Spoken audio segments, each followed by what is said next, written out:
Good morning.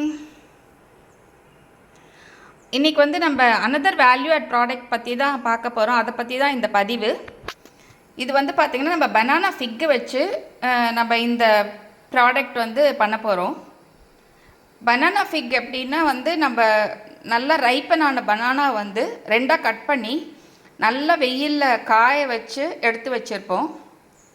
So இந்த banana ஃபிக் காய வச்சது வந்து பார்த்திங்கன்னா நல்லா உங்களுக்கு வந்து ஒரு 6 to 8 months இருக்கும். ஸோ இது வந்து நம்ம ஃபிக்கோட ப்ராசஸ் தான். ஃபிக் வந்து பார்த்திங்கன்னா அப்படியே பழமாக பறித்து சோலார் ட்ரையில் காய வச்சு அதை அமர்த்தி வச்சுருப்பாங்க. ஸோ அது வந்து உங்களுக்கு வந்து ஷெல்ஃப் லைஃப் ஜாஸ்தி இருக்கும். அதே மாதிரி தான் இதுவும். இப்போ பனானாவும் நம்ம வந்து ஃபுல்லாக கூட காய வைக்கலாம் நம்மளுக்கு வந்து சோலார் ட்ரை இருந்ததுன்னா. ஏன்னா வந்து ஈவன் டெம்பரேச்சர் நம்மளுக்கு மெயின்டைன் ஆகும். நம்ம எடுத்து வெளியில் வைக்கணும் உள்ளே வைக்கணும் இல்லை. ஆனால் பனானா ஃபிக் இப்போ நம்மக்கிட்ட சோலார் ட்ரை இருக்கிறதுனால நம்ம வந்து கார்த்தால் வெயிலில் வைக்கிறோம், திருப்பி ஈவினிங் எடுத்து உள்ளே வைக்கிறோம். So different temperature. அப்போ நம்மளுக்கு வந்து குயிக்காக ட்ரை ஆகணுன்றதுனால நம்ம ரெண்டாக கட் பண்ணி வைக்கிறோம். ஸோ இதுவும் வந்து பார்த்திங்கன்னா ஒரு 6 to 8 months நம்மளுக்கு வந்து ஒன்றுமே ஆகாது. நாளாக வந்து இது வந்து நல்லா ஹனி ப்ரௌனாக ஆகுமே தவிர வேறு ஒரு சேஞ்சும் இருக்காது இதில். ஆனால் ஸ்வீட்னஸ் ஜாஸ்தியாக இருக்கும்.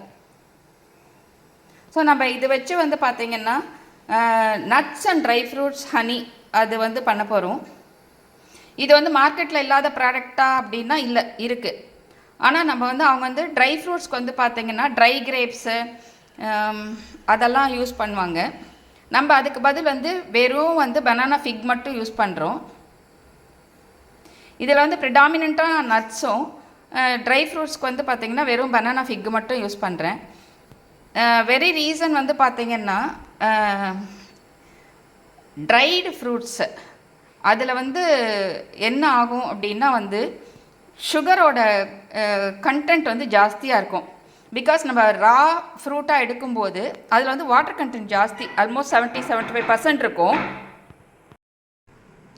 ஆனால் அது நல்லா ட்ரை ஆகும்போது வாட்டரெல்லாம் இவாப்ரேட் ஆகிறதுனால சுகர் வந்து நல்ல கண்டென்ஸ் ஆகிட்டு நல்ல ஸ்வீட்னஸ் கொடுக்கும். This is very good for children. Growing ஸ்டேஜில் இருக்கிற குழந்தைகளுக்கு, ஸ்போர்ட்ஸில் இருக்கிறவங்களுக்கு இது வந்து வெரி வெரி குட். ஆனால் கொஞ்சம் அந்த டயாபிட்டிஸ் இருக்கவங்க மட்டும் கொஞ்சம் பார்க்கணும். இந்த சுகர் எடுக்கணுமா அப்படிங்கிறது எப்போயா ஒரு நாள் எடுத்துக்கலாம், ஒன்றும் தப்பு இல்லை. ஆனால் வந்து குழந்தைகளுக்கெல்லாம் இது டெய்லியே கூட கொடுக்கலாம். அதனால தான் நான் என்ன பண்ணியிருக்கேன்னா ட்ரை கிரேப்ஸ் என்கிட்ட இருக்குது, ஆனால் நான் ஆட் பண்ணல. வெறும் பனானா ஃபிக் மட்டும் ஆட் பண்ணியிருக்கேன். ப்ரிடாமினன்ட்லி நான் வந்து இதில் வால்நட்ஸ், கேஷ்யூஸ் அண்டு ஆல்மண்ட்ஸ் இது மூணும் வந்து எடுத்து கட் பண்ணி வச்சுருக்கேன். சின்னதாக கட் பண்ணி வச்சுருக்கேன். பிஸ்தாச்சியோவும் ஆட் பண்ணலாம், என்கிட்ட அவைலபிளாக இல்லை. ஸோ இது வந்து பார்த்திங்கன்னா எல்லாமே ஈக்குவலாக ஒரு 50 grams எடுத்து ஒரு இதுக்கு வந்து பார்த்திங்கன்னா 200 grams ஹனி, அதாவது ஈக்குவலண்ட்டு இந்த நட்ஸோட ஈக்குவலண்ட்டாக ஹனி எடுத்திருக்கேன். இதில் போட்டு சோக் பண்ணணும்.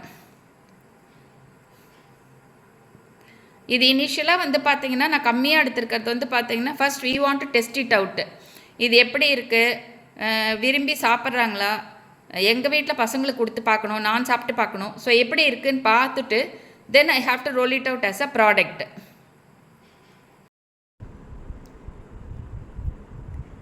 இப்போ நான் அந்த ட்ரை ஃப்ரூட்ஸ் எல்லாத்தையும் ஒரு நல்ல மிக்ஸ் கொடுத்துட்டு இந்த பாட்டிலில் ஃபில் பண்ணி ஹனி போட்டு மிக்ஸ் பண்ணி வச்சுட்டேன்.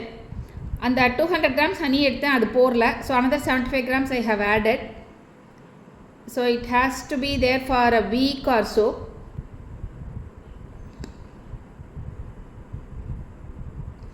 I'll update once it is ready. Thank you.